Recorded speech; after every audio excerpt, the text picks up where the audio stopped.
ప్రార్థన చేసుకుందాం.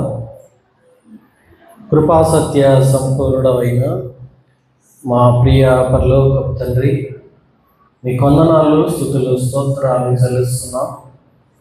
ఈ మధ్యాహ్న సమయంలో ఇంతవరకు మిమ్మల్ని స్తుతించి ఆరాధించి మహిమపరిచి మీ పనిలో చేయవేయడానికి మీరు ఇచ్చిన కృపను బట్టి మేము స్తుతిస్తున్నాం. కొద్ది నిమిషాలు మీ వాక్యాన్ని ధ్యానించవలసినగా మీ పరిశుద్ధాత్మ సన్నిధి మా మధ్యలో ఉంచండి. మా అందరితో మాట్లాడండి. వచ్చిన ప్రతి బిడ్డను, ప్రతి కుటుంబాన్ని బలపరిచి స్థిరపరిచి మీ రాకడ కొరకై సిద్ధపరిచి మీరే మహిమ పొందుమని యేసు ప్రభు నామమున ప్రార్థించి అడిగి వేడుకొనుచున్నాము తండ్రి, ఆమేన్. క్రీస్తునందు ప్రియమైన వాళ్ళారా, ఈ సమయంలో ప్రకటన గ్రంథం 21వ అధ్యాయం 9వ వచనం నుండి చివరి వరకున్న వచన భాగాలని మనము ధ్యానం చేద్దాం. మనమందరం కూడా రాకడ దినాలలో, కడవరి దినాలలో, చివరి దినాలలో, భయంకర దినాలలో మనమందరం ఉండగా ఆయన రాకడను గురించిన సంగతులని మనము జ్ఞాపకం చేసుకుందాం. 21వ అధ్యాయం, పోయిన వారం నూతన సృష్టి, కొత్త ఆకాశం, కొత్త భూమిలో మనమందరం కూడా ఆయనతో నివాసము చేసే విషయాలు మనము జ్ఞాపకం చేసుకున్నాం. ఈ వారం మరికొన్ని విషయాల పరలోక పట్టణం యొక్క వివరణ మనము జ్ఞాపకం చేసుకుందాం.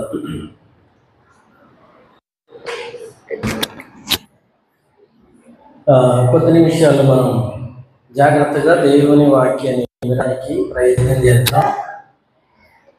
ఈ వాక్య భాగంలో 9వ వచనం మీద దృష్టి పెట్టండి.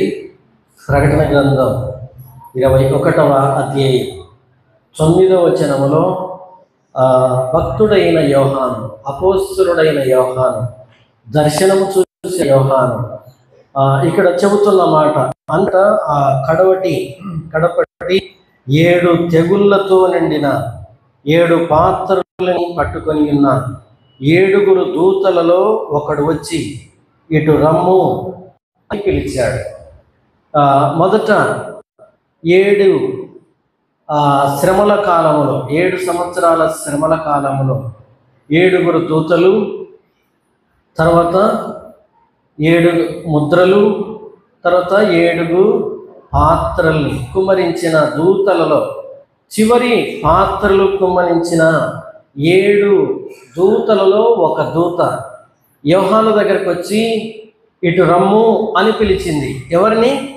యోహానుని. ఇటు రమ్ము, నేను నీకు ఒక దృశ్యాన్ని, ఒక సంగతిని, ఒక సంఘటన నీకు చూపిస్తాను అన్నాడు. ఏమిటి ఆ సంఘటన అంటే, ఆయన అంటున్నాడు గొర్రె పిల్ల భార్యను నీకు చూపిస్తాను అన్నాడు. మనం ఇక్కడ చదివేటప్పుడు కొద్దిగా కన్ఫ్యూజ్ అవుతాం. యెరూషలేము పట్టణము, తర్వాత గొర్రెపిల్ల భార్య ఒకటి అన్నట్టుగా చూపిస్తుంది వాక్యం. కానీ మనం జ్ఞాపకం చేసుకోవాలి, యెరూషలేము పట్టణము, ఆ పట్టణములో గొర్రెపిల్ల భార్య అయిన వధువు సంఘము చేర్చబడి దిగివచ్చుచున్న ఆ యెరూషలేము పట్టణాన్ని ఒక దూత ఎవరికి చూపించారు? యోహాను చూపించాడు. ఆ మొదటి వచనాన్ని చదువుదాం, చూడండి.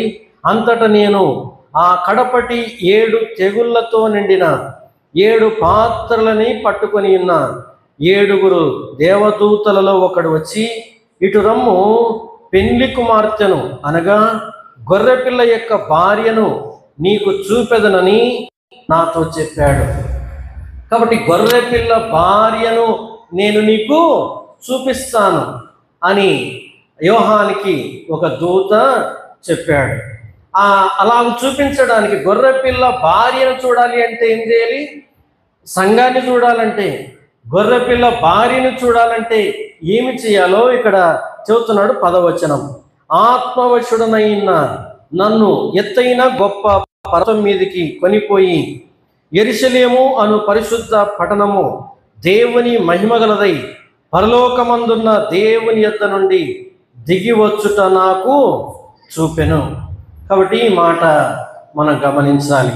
ఆ 10వ వచనములో ఎత్తైన గొప్ప పర్వతం మీదికి నన్ను తీసుకొని పోయాడు. ఎవరంట? ఒక దూత తీసుకొని పోయినట్లుగా మనం చూస్తున్నాం. అక్కడ గమనించాల్సిన ఒక ప్రాముఖ్యమైన మాట, ఎత్తైనటువంటి ఒక పర్వతం మీద కొనిపోయి యెరూషలేము అను పరిశుద్ధ పట్టణము దేవుని మహిమగలదై పరలోకమందున్న దేవుని యొద్ద నుండి దిగి వచ్చుట ఏమంట నాకు చూపాను. పరిశుద్ధమైన దేవుని పట్టణము దిగి వచ్చుట నాకు చూపించాడు దూత. గమనించాలి ప్రియులారా, ఇక్కడ ఒక ప్రత్యేకమైన మాట ఏమిటి అంటే, ప్రత్యేకమైన మాట పరిశుద్ధ పట్టణం, పరలోక పట్టణం, నూతన యెరూషలేము పట్టణం. దేవుని వాక్యం చెబుతుంది అది పరిశుద్ధమైన పట్టణం, పరిశుద్ధులు మాత్రమే అక్కడ నివాసము చేయగలరు అనే మాట దేవుని వాక్యంలో మనం జ్ఞాపకం చేసుకుంటున్నాం. ఈ సమయంలో పిల్లరా మనమందరం కూడా జ్ఞాపకం చేసుకుందాం. మొదటి మాట ఏంటంటే, ఎత్తైన పర్వతమునకు ఆ దేవదూత నన్ను తీసుకొని పోయాను. ఈ మాట మనం ఆలోచించాలి. బైబిల్ గ్రంథం ఎప్పుడు మాట్లాడినా ఒకే మాట, మీరు పైనున్న వాటి మీదనే మనసు పెట్టండి, కానీ భూ సంబంధమైన వాటి మీద మీ మనసు పెట్టుకొనవద్దు అనే విషయాన్ని బైబిల్ గ్రంథం చాలాసార్లు మనకు తెలియజేస్తుంది.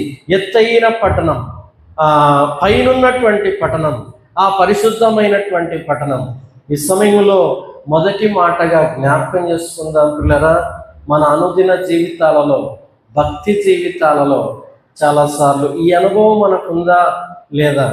అందుకొరకే కొలస్సీ పత్రికలో మనం చూస్తాం కదా, 3వ అధ్యాయం 1వ వచనం ఒకసారి చూద్దాం. విశ్వాసి యొక్క చూపు ఎటువైపు ఉండాలో పౌలు భక్తుడు మనకు జ్ఞాపకం చేస్తున్నాడు. కొలస్సీలకు రాసిన పత్రిక 3వ అధ్యాయం 1వ వచనం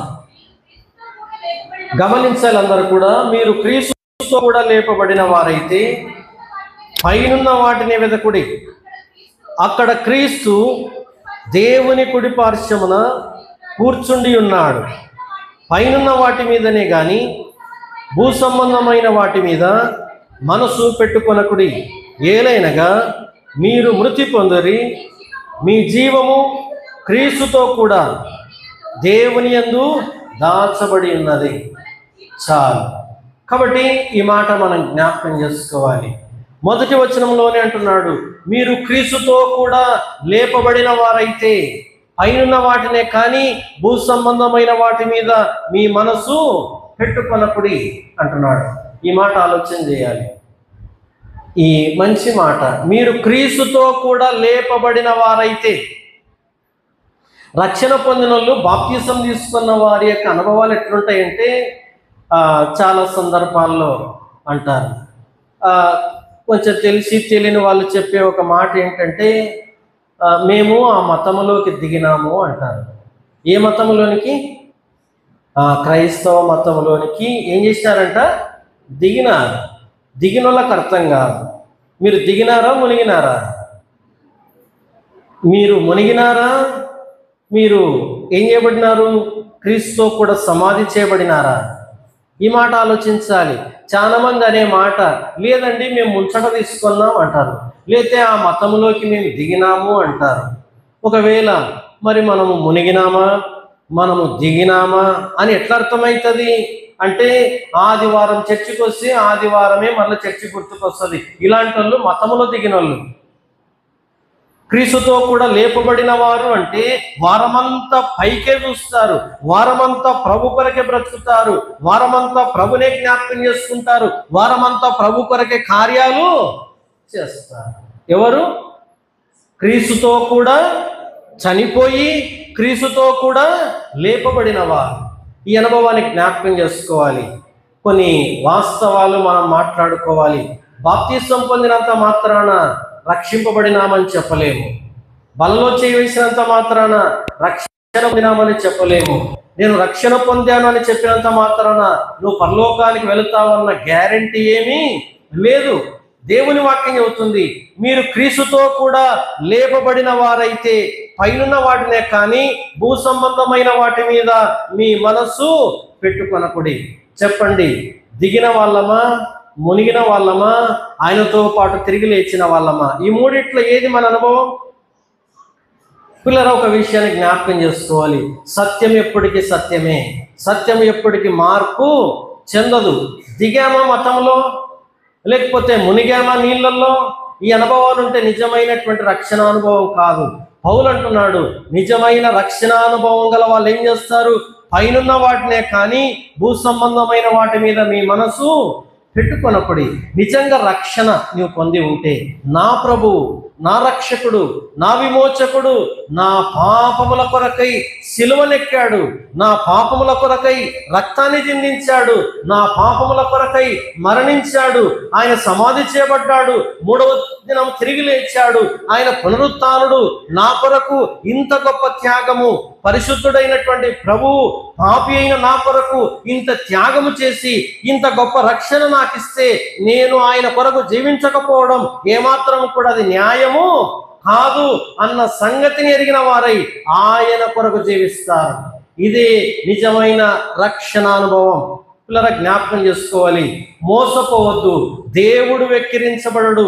మనం ఏమి చేస్తామో, ఏ అనుభవంలో ఉంటామో అదే పరిస్థితిని మనం ఎదుర్కొంటాము అన్న పరమ సత్యాన్ని మనం జ్ఞాపకము చేసుకోవాలి. నీకు దేవుడు అంటే పట్టదు, దేవుని పరిచర్య అంటే పట్టదు, దేవుని మందిరం అంటే పట్టదు, నీకు స్వార్థ అంటే కూడా పట్టదు. నీలాంటి వాడు పరలోకములో ఏమాత్రము కూడా ప్రవేశించలేడు అనే విషయాన్ని కూడా ఈ సమయంలో జ్ఞాపకం చేసుకోవాలి. కాబట్టి యోహానికి ఆ దూత చెప్పిన మాట, ఎత్తైన ఒక పర్వతం మీదకి ఆ దూత నన్ను తీసుకొని పోయాను. ఎక్కడికంట? ఎత్తైన పర్వతం మీదకి, ఎత్తైన స్థలం మీదకి, ఆ పరిశుద్ధమైనటువంటి స్థలం మీదకి, ఆ యెరూషలేము పట్టణం యొద్దకు నన్ను తీసుకొని వెళ్ళాడు.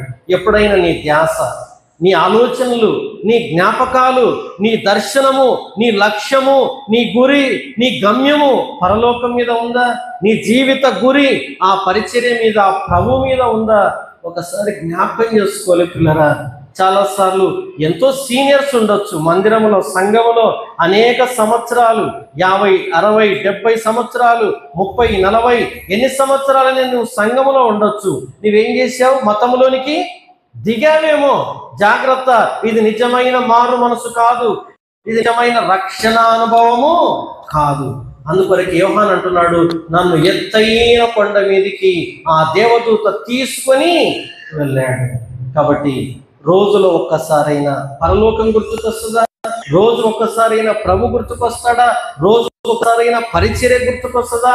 నా ప్రభు కొరకు నేను బ్రతకాలి, నా ప్రభు కొరకు నేను కార్యాలు చేయాలి. అదే కదా నా కృతజ్ఞత జీవితం.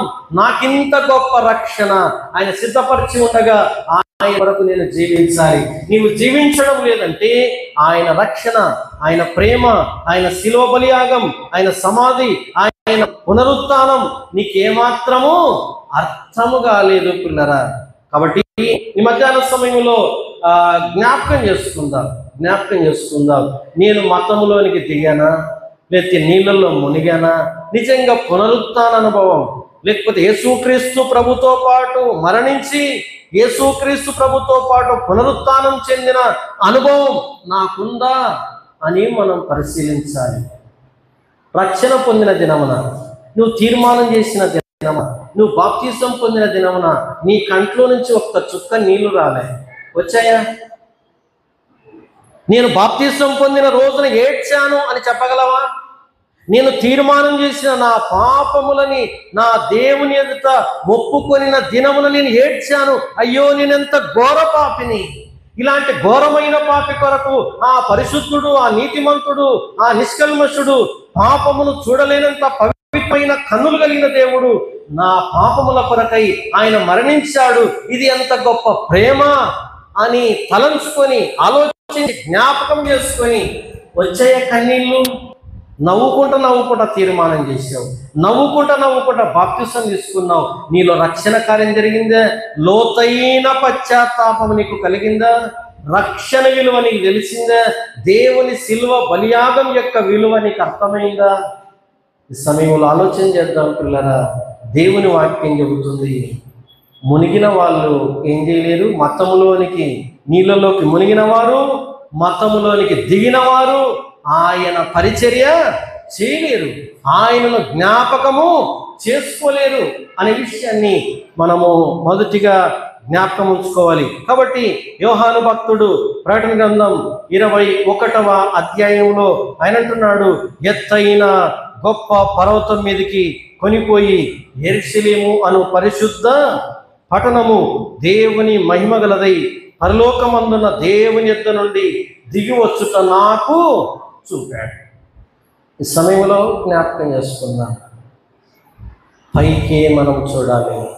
భూ సంబంధమైన సంగతుల యందు నీ మనసు పెట్టవద్దు, శరీర సంబంధమైన కార్యముల యందు నీ మనసు పెట్టవద్దు అంటున్నాడు.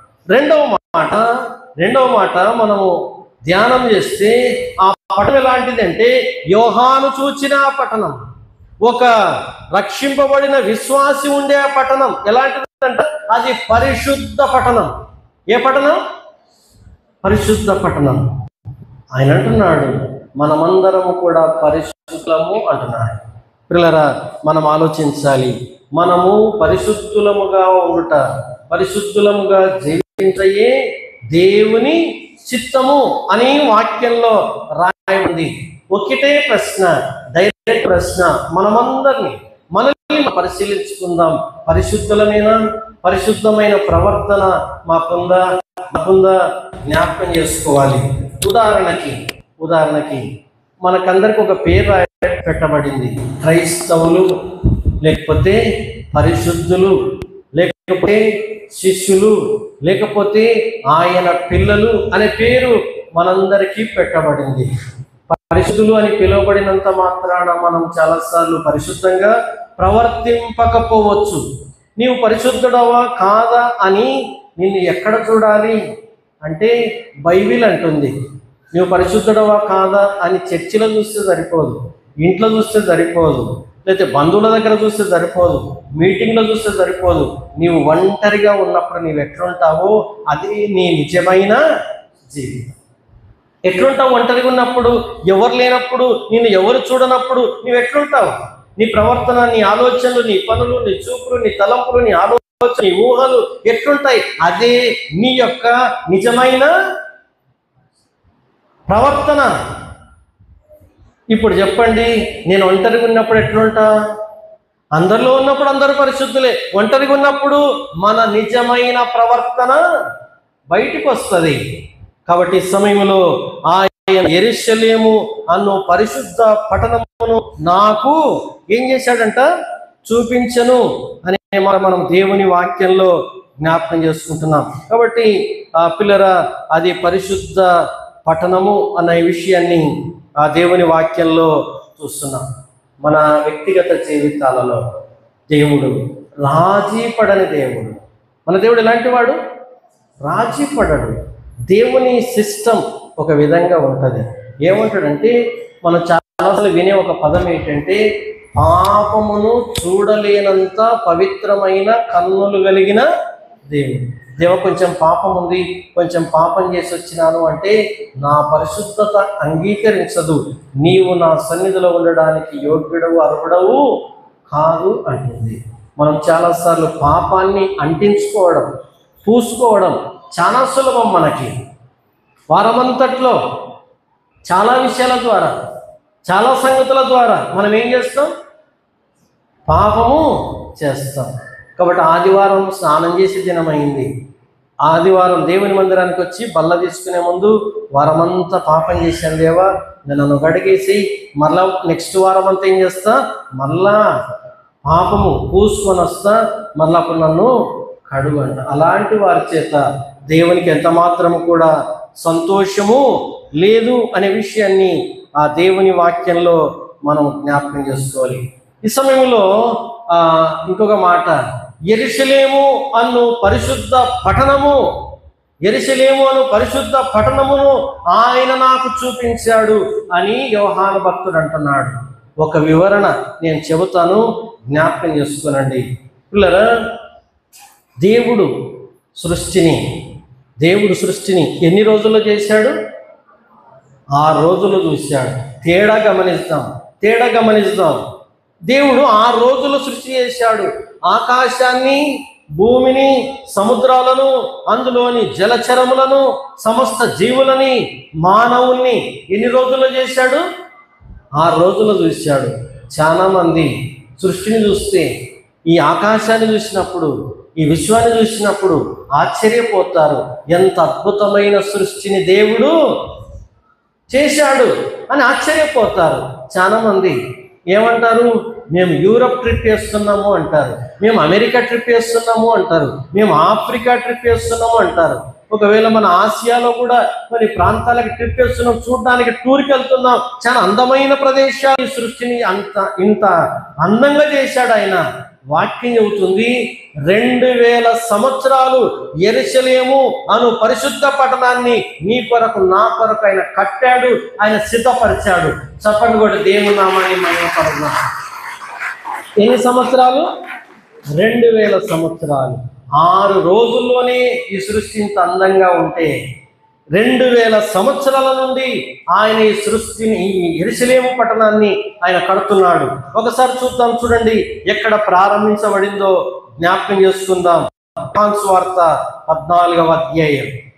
యోహాను సువార్త 14వ అధ్యాయం మొదటి వచనం నుండి జ్ఞాపకం చేసుకుందాం. ప్రభు చెప్పిన మాట, ఆయన యెరూషలేము పట్టణాన్ని, ఆ పరిశుద్ధ పట్టణాన్ని మన కొరకై కట్టాడు. ఎన్ని సంవత్సరాలు కట్టాడో జ్ఞాపకం చేస్తున్నాడు. మొదటి వచనం, మీ హృదయమును కలవరపడనీయకుడి, దేవుని యందు విశ్వాసముంచుతున్నారు, నా యందును విశ్వాసముంచుడి. నా తండ్రి ఇంట అనేక నివాసములు కలవు, లేని ఎడల మీతో చెప్పుదును. మీకు స్థలము సిద్ధపరచ వెళ్ళుచున్నాను. నేను వెళ్ళి మీకు స్థలము సిద్ధపరచిన ఎడల నేనుండు స్థలములో మీరును ఉండులాగున మరలా వచ్చి నా యొద్ద నుండుటకు మిమ్మల్ని తీసుకొని పోవుదును. హల్లెలూయా. కాబట్టి నేను వచ్చి నా యొద్ద నుండుటకు మిమ్మల్ని తీసుకొని వెళ్తాను అంటున్నాడు. కాబట్టి పిల్లరా, ఈ సమయంలో జ్ఞాపకం చేసుకుందాం.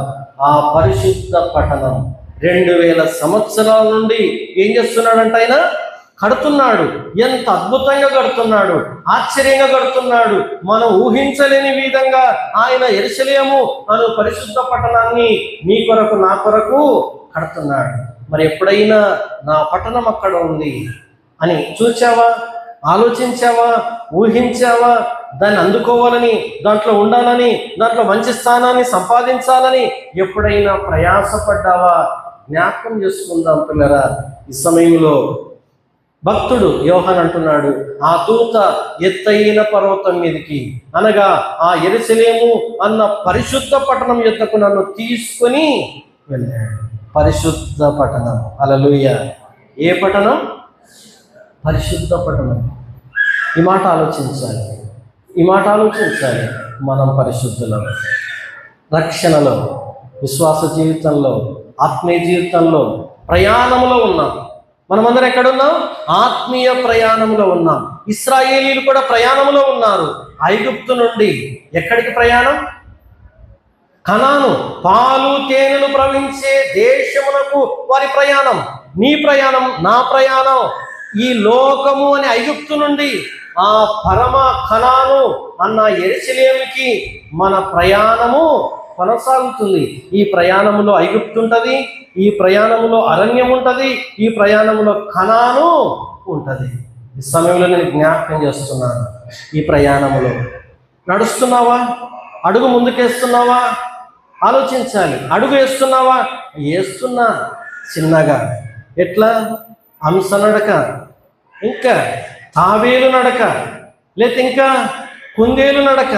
కుందేలు నడక మంచిదే, తాబేలు నడక మంచిది. ఏది మంచిది? ఏది స్పీడ్గా పరిగెత్తుతుంది? కుందేలు స్పీడ్గా. చాలాసార్లు ఆత్మీయ స్థితి ఎట్లుంటుంది? తాబేలులాగా ఉంటుంది. ఎక్కడొస్తున్నావు నీవు అని ఫోన్ చేస్తే ఏమంటారు? నేను ఇంకా చాలా వెనకొస్తున్నా. అంటే ఐగుప్తులోనే ఉన్నావా? రక్షణ పొందావు, ఇంకంతే, ఇంకా ఏమి లేదు నీలో ఫలాలు. దేవుని వాక్యం చెబుతుంది, మీరు బహుగా ఫలించుట వలన పరలోకమందున నా తండ్రి మహిమపరచబడతాడు. నా మహిమ కొరకే నేను మిమ్మల్ని రక్షించాను, నా మహిమ కొరకే మిమ్మల్ని సృష్టించాను అని ప్రభువు సెలవిస్తున్నాడు. కాబట్టి పిల్లరా, జ్ఞాపకం చేసుకుందాం. ఎక్కడున్నావు? ఐగుప్తులో ఉన్నావా, లేకపోతే అరణ్యములో ఉన్నావా?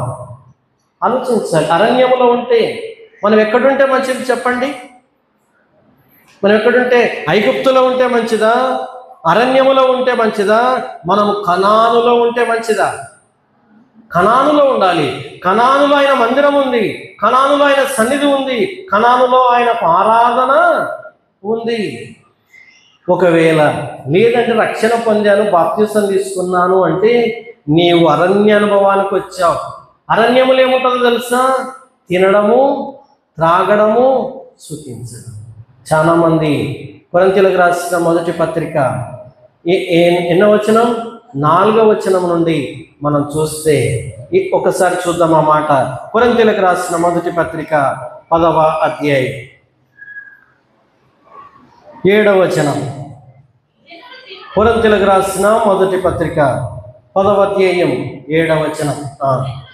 జనులు తినుటకును త్రాగుటకును కూర్చుండి ఆడుటకును లేచిరి అని వ్రాయబడినట్లు వారిలో కొందరి వలె మీరు విగ్రహారాధికులై ఉండకుడి, మరియు వారి వలె మనం వ్యభిచరింపకయుందము. వారిలో కొందరు వ్యభిచరించినందున ఒక్క దినమునందునే 23,000 మంది కూలిరి. మనము ప్రభువుని శోధింపకయుందము. వారిలో కొందరు శోధించి సర్పము వలన నశించిరి. మీరు సనగకుడి. వారిలో కొందరు సనిగి సంహారకుని చేత నశించిరి. చాలు. కాబట్టి కొంతమంది తినుటకు, త్రాగుటకు, ఆడుటకు బ్రతుకుతున్నారు. మనమంతా తేనుకుంటాం చాలాసార్లు, తినడానికి, త్రాగడానికి, సుఖించడానికే ఉంటాం. దేవుని వాక్యం చెబుతుంది అలాంటి వారందరూ అరణ్యంలోనే నశించిపోయినారంట. కొంతమంది వ్యభిచరించినందున ఒక్క దినముననే 23,000 మంది కూలిపోయిరి. తర్వాత అనేక మంది ఏం చేసినారంట? సనిగారు. వారు సంహారకుని చేత నశించిరి. విశ్వాసి అంటారు, దేవుని నమ్మాను అంటారు, కేవలం తినడం తప్ప, తాగడం తప్ప, ఆడడం తప్ప ఇంకా ఏం పని ఉండదు పిల్లలు. మనకు వారమంతా ఏం పని ఉంది? తినే పని. తినడానికే, త్రాగడానికే, ఆడటానికే, సుఖించడానికే. కానీ నా ప్రభు కార్యాలు ఎవరు చూడాలి? నాలో విశ్వాసం లేదు, నా దేవుడు నన్ను పోషిస్తాడు అన్న విశ్వాసం నాకు లేదు. వారమంతా నా రెక్కాడాలి, అప్పుడే నా డొక్క ఆడుతుంది. నా ప్రభువు నన్ను పోషిస్తాడు అన్న స్థితి లేదు. వారమంతా నేను పని చేయాల్సిందే. కానీ నా ప్రభు కార్యాలు, నువ్వు సోమవారం నుండి శనివారం వరకు పనిచేస్తే సువార్త ఎవరు ప్రకటించాలి? ఆయన కార్యాలు ఎవరు జరిగించాలి? ఆత్మలు ఎవరు రక్షించాలి? సంఘాన్ని ఎవరు బలపరచాలి? మన దేవుడు పోషించే దేవుడు కాదా? మన దేవుడు నడిపించే దేవుడు కాదా? మన దేవుడు మన్నాను కురిపించేవాడు కాదా? నువ్వు ఎలాంటి విశ్వాసివి? నీవు ఐగుప్తులో ఉన్నావా? నీవు అరణ్యములో ఉన్నావా? జ్ఞాపకం చేస్తున్నా పిల్లరా.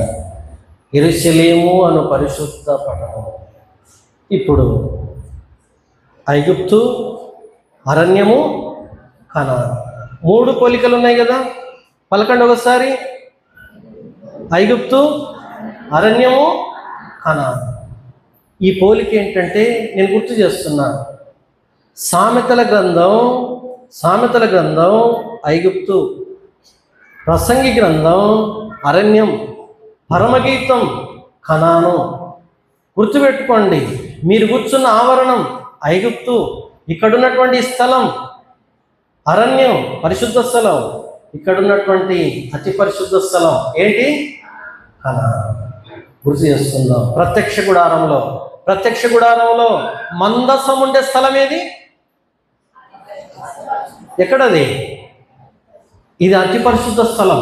ఇక్కడ మందసం ఉంటుంది. ఇక్కడ మందసం మీద ఇద్దరు కెరూబులు వారి 2 రెక్కల చేత వారి ముఖమును కప్పుకొని, 2 రెక్కల చేత కాళ్ళు కప్పుకొని, 2 రెక్కల చేత ఎగురుతూ దేవుని ఆరాధిస్తుండే 2 దేవదూతలు మందసం మీద ఉంటాయి. ఎందుకనగా దేవుని షకీనా మహిమ ఆ మందసం మీదకి దిగి వస్తుంది. ఆ మహిమ అనుభవం నీకు ఉండాలా? అత్యున్నతమైన అనుభవం ఆత్మీయ జీవితాలు నీకు ఉండాలా? జ్ఞాపకం చేసుకుందాం పిల్లరా. మందసంలో 3 వస్తువులు ఉంటాయి. మనకందరికీ తెలుసు. మందసంలో ఏముంటాయి? 3 వస్తువులు. మొదటిది ధర్మశాస్త్రం కలిగిన 2 రాతి పలకలు ఉంటాయి. రెండవది చిగిరించిన అహరోను కర్ర అక్కడ ఉంటుంది.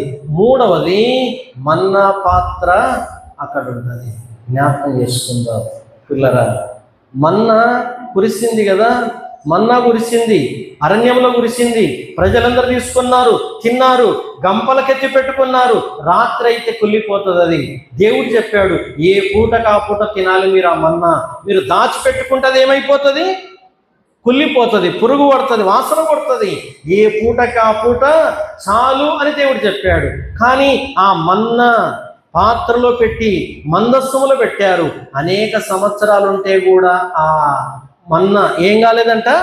కుళ్ళిపోలేదు. బయట ఉంటే కుళ్ళిపోతుంది, మందస్సములో ఉంటే చెడిపోదు మన్నా. ఆ కర్ర బయట ఉంటే ఎండిపోతుంది, లోపల ఉంటే ఏమవుతుంది? చిగురిస్తుంది. వాక్యము దగ్గర మనం ఉంటే మనము బలము పొందుకుంటాం. కాబట్టి పిల్లరా, నువ్వు పరిశుద్ధమైన విశ్వాసమైతే, పరిశుద్ధమైన దేవుని బిడ్డవైతే నీకు అతి పరిశుద్ధ స్థలం యొక్క అనుభవము ఉండాలా. నువ్వు పరలోకానికి ఒకవేళ వెళ్తే ఆయన అంటాడు, నువ్వు ఎక్కడి నుంచి వచ్చావు? ఐగుప్తు నుండి వచ్చావా? నువ్వు అరణ్యం నుండి వచ్చావా? లేదా కనాను నుండి వచ్చావా అంటే ఏం చెప్తాం సమాధానం? మనం చెప్పాలి, ప్రభువా నేను కనాను నుండే వచ్చాను అని చెప్పాలి. లేదు నేను అరణ్యములో ఉండి వచ్చాను అంటే అని అంటాడు, తింటూ తాగుతూ ఆడుతూ సుఖిస్తూ వచ్చావా నా దగ్గరికి? నువ్వు నా దగ్గర ఏమాత్రం యోగ్యుడవు కాదు, నా దగ్గర మెప్పు పొందుకునే యోగ్యత అర్హత నీకు లేదు అని ప్రభు నిన్ను విమర్శిస్తాడు. కాబట్టి నీ అనుభవం ఏముండాలి? ఈ లోకంలో ఎక్కడికి నడవాలి? కనాను అనుభవం, అతి పరిశుద్ధ స్థలం యొక్క అనుభవం నీకు ఉండాలి. ప్రార్థన ఉందా? వాక్యం ఉందా? వాక్యాన్ని ధ్యానం చేస్తావా? ప్రార్థన చేస్తావా? అంటే చాలా విపరీతమైనటువంటి పరిస్థితులు ఉన్నాయి. చాలామంది అంటారు నేను అర్ధగంట చేస్తానంటారు, కొంతమంది 10 నిమిషాలు ప్రార్థన అంటారు, కొంతమంది గంట సేపు అంటారు. ఇది చాలా దౌర్భాగ్యం. ఇది దేవునితో బలమైన సంబంధం కలిగిన ప్రార్థనా జీవితం కాదు. ఇది దేవునితో బలమైన సంబంధం గలవారు గంటల తరబడి ఆయన సన్నిధిలో ఏం చేస్తారు? ప్రార్థన చేస్తారు. యాకోబు మగసిరి గలవాడై రాత్రంతా దేవునితో ఏం చేశాడంట? పెనుగులాడాడు. నీ భర్త దేవుని మందిరానికి రాడు, నీ పిల్లలు దేవుని మందిరానికి రారు, నీవు మాత్రం వస్తావు. ఎప్పుడైనా రాత్రంతా దేవునితో పెనుగులాడి, దేవా నా పిల్లల్ని నా భర్తని రక్షించి రక్షణానుభవాన్ని దయచేసి నీ మందిరానికి నడిపించు అని పెనుగులాడిన అనుభవం ఉందా నీకు? కాబట్టి ఆలోచించాలి, నీవెక్కడున్నావు? ఐగుప్తులో ఉన్నావా? అరణ్యములో ఉన్నావా? నీవు కనానులో ఉన్నావా? కనానులో ఉంటే పరిపూర్ణమైనటువంటి విశ్వాసివి, పరిపూర్ణమైన పరిశుద్ధుడవు, దేవునితో సంబంధం కలిగిన విశ్వాసి. లేకపోతే నీవు మతములో దిగిన వాడవు మాత్రమే, నీవు నీళ్ళల్లో మునిగిన దానవు మాత్రమే. నిజమైన క్రీస్తుతో కూడా లేపబడిన అనుభవము నీవు. ఆలోచించాలి పిల్లరా, ఈ మాట ఆలోచించాలి. వారంలో 2 రోజులైనా, వారంలో 3 రోజులైనా ప్రభు పరిచర్య చెయ్యాలి అన్న దాహము, ఆ కోరిక, ఆ మంట నీలో కలగడం లేదు అంటే నీ రక్షణ అనుమానం, నీలో కార్యం జరిగిందో లేదో అనుమానం, నీ పాపాలు క్షమించబడ్డాయో లేదో అనుమానం. నిజంగా నువ్వు రక్షణ పొందితే ఆయన పని చెయ్యకుండా ఉండలేవు. ఇది వాక్యం చెప్పే సత్యం. 12 మంది అపోస్తలులు ఏమన్నారో తెలుసా? ఒకసారి చూద్దాం. యోహాను మొదటి పత్రిక వాళ్ళ అనుభవాన్ని చూద్దాం. ఎవరికైనా ఇదే అనుభవం ఉంటుంది. మొదటి యోహాను పత్రిక 1వ అధ్యాయం. వాళ్ళు ప్రభుని చూశారు, ప్రభు కార్యాలు చూశారు, ప్రభు మరణాన్ని చూశారు, ప్రభు యొక్క పునరుత్థానాన్ని కూడా వాళ్ళు చూశారు. చూసిన తర్వాత వాళ్ళు ఎట్లున్నారో తెలుసా? మొదటి యోహాను పత్రిక 1వ అధ్యాయం మొదటి వచనము నుండి చూద్దాం, చదువుకుందాం. మొదటి యోహాను పత్రిక 1వ అధ్యాయం 1వ వచనం. జీవవాక్యమును గూర్చినది ఆది నుండి ఏది ఉండెనో మేమేది వింటిమో, కనులారా ఏది చూచితిమో, ఏది నిదానించి కనుగొంటిమో, మా చేతులు దేనిని తాకి చూచెనో అది మీకు తెలియజేయుచున్నాము. ఆ జీవము ప్రత్యక్షమాయను, తండ్రి యొద్ద ఉండి మాకు ప్రత్యక్షమైన ఆ నిత్య జీవమును మేము చూచి ఆ జీవమును గురించి సాక్ష్యమిచ్చుచు దానిని మీకు తెలియపరచుతున్నాము. చాలు. మేము ఏమైతే చూచామో, మేము ఏమైతే అనుభవించామో అవే సంగతులు మీకు సాక్ష్యము ఇచ్చుతున్నాము. ఆయనను గూర్చి మేము ప్రకటిస్తున్నాము. ఆయనను ప్రకటించకుండా మేము ఉండలేము. హల్లెలూయా. ఆయన కొరకు ప్రాణం అర్పించకుండా కూడా మేము ఉండలేము. 12 మంది అపోస్తలులు సాక్షులయ్యారు. కారణం ఏంటంటే ఆయనను మేము చూచాము, ఆయనను తాకాము, ఆయనను మేము అనుభవించాము, ఆయన పునరుత్థాన ఫలాన్ని చూచాము, ఆయనకు సాక్షులుగా ఉన్నాము. ఆయన కొరకు మా ప్రాణాలు కూడా మేము అర్పిస్తాం. ఇది నిజమైన రక్షణానుభవం యొక్క ఫలితం. ఇలా ఆలోచన చేద్దాం. ఒక రకంగా చెప్పాలంటే చచ్చిన విశ్వాస బ్రతుకు మనది, జీవము లేని బ్రతుకు, ఆయనను గూర్చి సాక్ష్యం ఇవ్వలేని బ్రతుకు, ఆయనను ప్రకటించలేని బ్రతుకు, ఆయన కొరకు త్యాగం చేయలేని బ్రతుకు, ఆయన కొరకు కార్యాలు చేయలేని బ్రతుకు.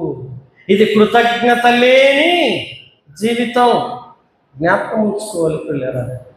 యోహాను అంటున్నాడు, ఆయనను మేము చూచాము, ఆయనను తాకాం, మేము ఆయన మరణాన్ని చూసాము, ఆయన పునరుత్థానాన్ని చూసాము, మేము ఆయనను గూర్చి ప్రకటిస్తున్నాము. ఆయన అన్నాడు, నేను వెళ్ళిపోతున్నాను, నేను మరలా వస్తాను అని చెప్పాడు.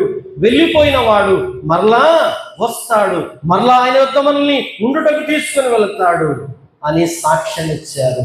ఎక్కడ నీ సాక్ష్యం? ఎక్కడ నీ సమర్పణ? ఏమీ లేదు. ఇది అరణ్య అనుభవం. నా ప్రాణమా, తిను, తాగు, సుఖించు, నిద్రపో, ఇంక వేరే కార్యాలు ఏమీ లేవు.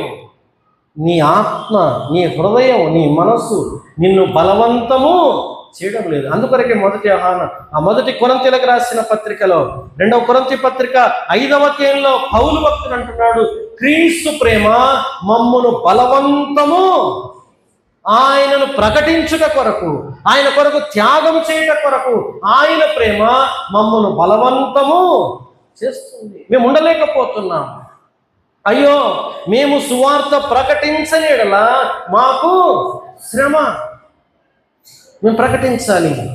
ఆయనను మేము చూచాము, కనులారా చూచాము, ఆయనను తాకాము, మేము ఆయన సమస్తాన్ని అనుభవించాము. కాబట్టి ఆయన సాక్షులంగా ఉన్నాం. నీ అనుభవం లేదా? కాబట్టి పిల్లరా, ఈ సమయంలో దేవుని వాక్యంలో నుండి జ్ఞాపకం చేసుకుందాం. ఆ యెరూషలేము అను ఆ పరిశుద్ధ పట్టణములో నీవు ఒక పరిశుద్ధమైన వ్యక్తిగా, ఆయన కొరకు త్యాగము చేసే వ్యక్తిగా, ఆయనను ప్రకటించే వ్యక్తిగా నీవు కూడా ఉండాలని దేవుని వాక్యం ద్వారా హెచ్చరింపబడుతున్నాం. తర్వాత ఇంకొక మాట చూద్దాం. ప్రకటన గ్రంథం 21వ అధ్యాయం. ప్రకటన గ్రంథం 21వ అధ్యాయం ఇంకో మాట చూద్దాం. 11వ వచనం నుండి, దాని అందలి వెలుగు చాలు.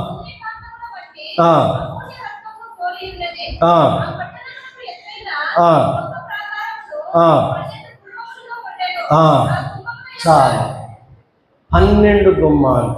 వాక్యం రాయబడిన మాట నేను చెబుతాను, మీరు గమనించండి. 12 గుమ్మాలు ఉన్నాయంట. 12 మంది దేవదూతలు ఉన్నారంట. 12 గోత్ర నామములు అక్కడ ఉన్నాయంట. 12 ప్రాకారములు అక్కడ ఉన్నాయంట. 12 పునాదుల మీద 12 అపోస్తుల నామములు అక్కడ ఉన్నాయని వాక్యం చూస్తున్నాం. ఆ 12 గుమ్మాలకి ప్రతి గుమ్మానికి ఒక్కొక్క పేరు, ఒక్కొక్క రత్నము చేత అలంకరించబడింది. ఎందుకు బైబిల్ గ్రంథంలో 12కి చాలా ప్రాముఖ్యత ఉంది. 12 మంది శిష్యులు, 12 గోత్రాలు, లేకపోతే ఇంకా అనేక 12 గుమ్మాలు చాలా ఉన్నాయి. ఎందుకు అంటే మనం దేవుని వాక్యంలో జ్ఞాపకం చేసుకుంటే 12 అన్నటువంటిది పరిపూర్ణతకి సాదృశ్యం. మనం ఆలోచన చేయాలి. 12 అన్నటువంటిది పరిపాలనకి సాదృశ్యం.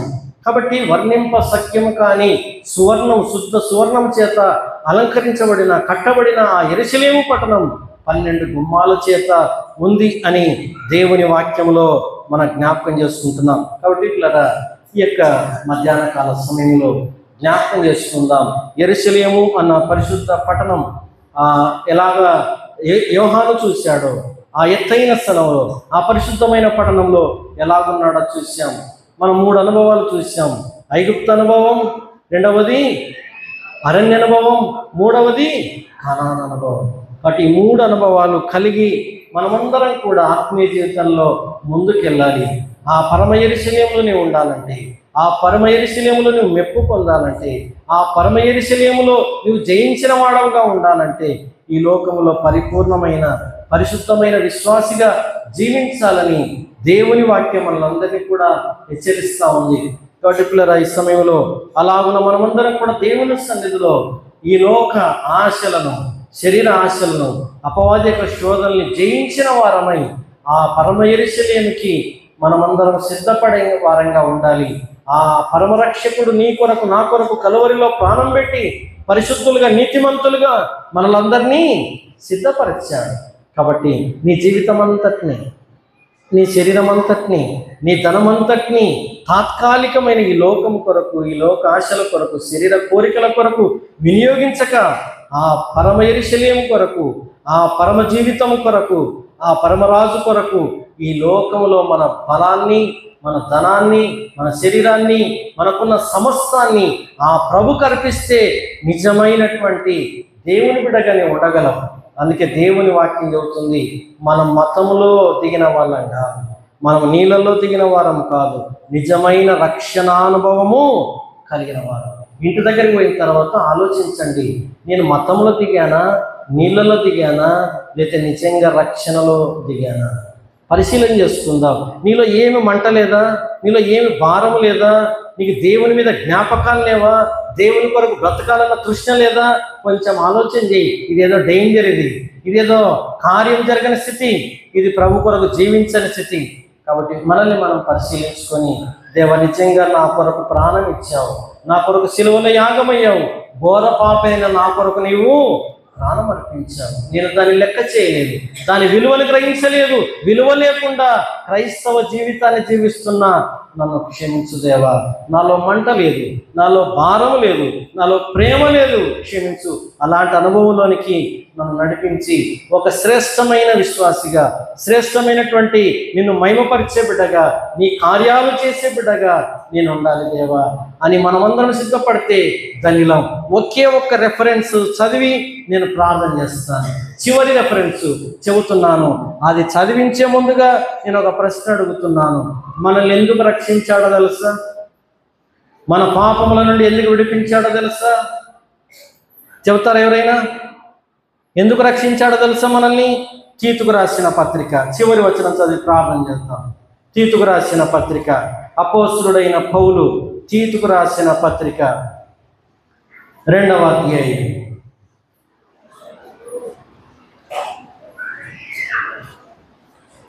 ఎందుకు మనల్ని రక్షించాడో, ఎందుకు సిలువలో బలయ్యాడు, ఎందుకు మన కొరకు రక్తాన్ని చిందించాడో ఆయన చెబుతున్నాడు.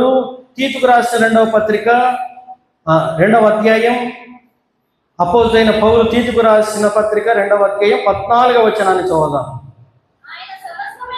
జాగ్రత్తగా గమనించండి. ఆయన సమస్తమైన దుర్నీతి నుండి మనల్ని విమోచించి సత్క్రియల యందు ఆసక్తి గల ప్రజలను తన కోసము పవిత్రపరచుకొని తన సొత్తుగా చేసుకొనుటకు తన్ను తానే మన కొరకు అప్పగించుకొనెను. హల్లెలూయా. ఎందుకొరకు రక్షించాడంటే మనమందరము ఆయన కార్యములు జరిగించుట కొరకు రక్షించాడంట. సత్క్రియలు చేయుట కొరకు రక్షించాడంట. నా పని చేయాలి నా పిల్లలు అన్నదాని కొరకు శిలువలో బలయ్యాడు ఆయన. కానీ ఆయన కార్యాలే మనము చేయించాల్సిన సత్క్రియల యందు ఆసక్తి గల, ఏ విషయంలో ఆసక్తి ఉండాలంట? సత్క్రియలు చేసేవారంగా, మంచి కార్యాలు, దేవుని కార్యాలు చేయుట కొరకే రక్షించాడు. కాబట్టి మనం మంచోళ్ళమని రక్షించలే, మనం బుద్ధిమంతులమని రక్షించలే. మనమందరం ఎవరమంటున్నాడు ఇక్కడ 14వ వచనంలో? మనమందరం దుర్నీతిలో బ్రతికిన వారు, అన్యాయములో, అక్రమములో, పాపములో, చీకటిలో, దుర్మార్గములో బ్రతికిన వాళ్ళం. అలాంటి పరిశుద్ధుడైన దేవుడు మనందరినీ ఆ దుర్నీతి నుండి, పాపము నుండి, దుర్మార్గము నుండి, సమస్త కల్మషము నుండి విడిపించి సత్క్రియలందు ఆసక్తి గల ప్రజలుగా తయారు చేయాలని ఆయన మన కొరకు తను తాను అప్పగించు. కాబట్టి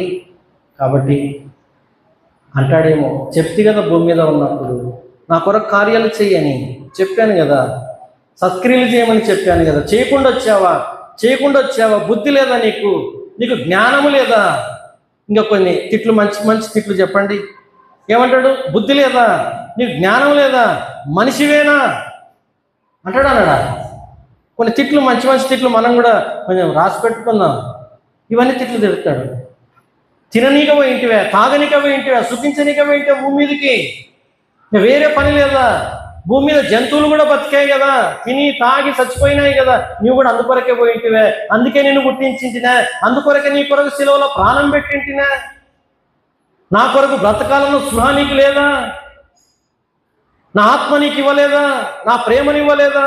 నా రక్షణ నీకు ఇవ్వలేదా? నా వాగ్దానాలు ఇవ్వలేదా? నా నిరీక్షణ నీకు ఇవ్వలేదా? మనసాక్షి లేదా నీకు అంటాడేమో. కాబట్టి దేవా, నీ కొరకు బ్రతికే కృప నాకు దయచేయండి అని సిద్ధపడి తీర్మానించుకుని బ్రతుకుదాం. అలాంటి కృప దేవుడు మనకందరికీ అనుగ్రహించుగాక. ప్రార్థన. తలంచుదాం, కళ్ళు మూసుకుందాం, ప్రార్థన చేద్దాం. అవును దేవా, యోహాను ఆ 7 దూతలలో ఒక దూత ఎత్తైన ఒక పర్వతం మీదకి నన్ను తీసుకొని పోయాడు. యెరూషలేము అను పరిశుద్ధ పట్టణం. నేను కూడా ఒకరోజు ఆ యెరూషలేము అనే పరిశుద్ధ పట్టణంలో ఉండాలి దేవా. కానీ నీ కొరకు బ్రతకలేకపోతున్నాను. ఇంకా ఐగుప్తు అనుభవం నాలో ఉంది, ఇంకా అరణ్య అనుభవం ఉంది, కానీ కనాను అనుభవం లేదు దేవా.